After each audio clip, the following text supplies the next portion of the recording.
প্রচুর মানুষ এখন হজ উমরা করে, যেটা আমার কাছে খুব ভালো লাগে। আমি যখন ছোট ছিলাম এত মানুষকে হজ উমরার কথা আমি কল্পনাও করিনি যে পরিমাণ বাংলাদেশে এখন হজ উমরা করতে যায়, আলহামদুলিল্লাহ সেটা খুবই ভালো। কিন্তু মানুষের মধ্যে যে পরিবর্তন বা শুদ্ধতা আসার কথা সেটা আসলে আসতেছে না। তাদের আচার আচরণ, কর্মকাণ্ড সবকিছু দেখলে আমরা বুঝতে পারি মিসিং পয়েন্টটা কই, কোন জিনিসগুলো তার মাথায় রাখাটা বেশি জরুরি। হজের দুইটা দিক, একটা হচ্ছে জাগতিক প্রস্তুতি, একটা হচ্ছে মানসিক প্রস্তুতি। এটা সব জায়গায় আছে, ওয়াতাজাওয়াদু ফা ইন্না খায়রাজ যাদাত তাকওয়া। তোমরা প্রস্তুতি নাও, সর্বোত্তম প্রস্তুতি হচ্ছে তাকওয়া। হজের প্রস্তুতি দুই ভাগে, একটা হচ্ছে আমার ম্যাটেরিয়াল থিংস, আমার লাগেজ, টিকেট, হোটেল, এটা একটা বিষয়। এর থেকেও মেন জিনিসটা হচ্ছে আমার আত্মার প্রস্তুতি, আত্মশুদ্ধি, যেটা আল্লাহ তাআলার সাথে তার রিলেশনশিপটা বাড়ায়। হজের যত আয়াত হাদিস আছে সেখানে আয়াত হাদিসের মধ্যে আল্লাহ তাআলা বলছেন ওয়াজাআত কায়াউমিন ওয়ালাদাতহু উম্মু, এমন ভাবে আল্লাহ তাআলা ফিরাবেন যে একদম নিষ্পাপ, এবং তার রিজিকে বরকত হবে, তার ফিনান্সিয়ালি সে আপডেট হবে, এটা তার হবে। যখন বান্দা টাকা পয়সার বরকতের কথা সে ভাবে, তার কাছে ভালো লাগে,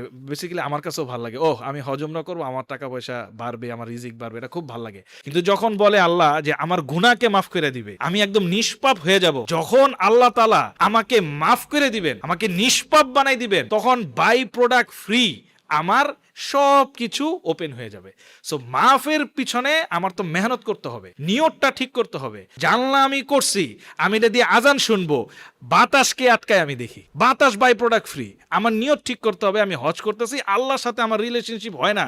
আমি এত ব্যস্ত দুনিয়ার 24 ঘন্টায়, মোবাইল, ব্যবসা বাণিজ্য, সংসার, এত কিছু, আমার সময় হয় না আমি আল্লাহর সাথে সময় কাটাবো পার্সোনালি। তো ওই সময়টা যদি আমি ওখানে কাটাইতে পারি, 30 দিন আমি একটা ভালো সময়ের মধ্যে যাইতে পারি, আমি প্রতিদিন যদি একটা তোয়াফের সময় রাখি, আমি যদি ইস্তেগফারের সময় রাখি, আমি যদি দোয়ার সময় রাখি, এরকম বিভিন্নভাবে যদি আমি প্ল্যান করে আত্মশুদ্ধির জন্য নিয়ত করি, ইনশাল্লাহ এই যুগেও হজ করে মানুষের স্বভাব পরিবর্তন হবে।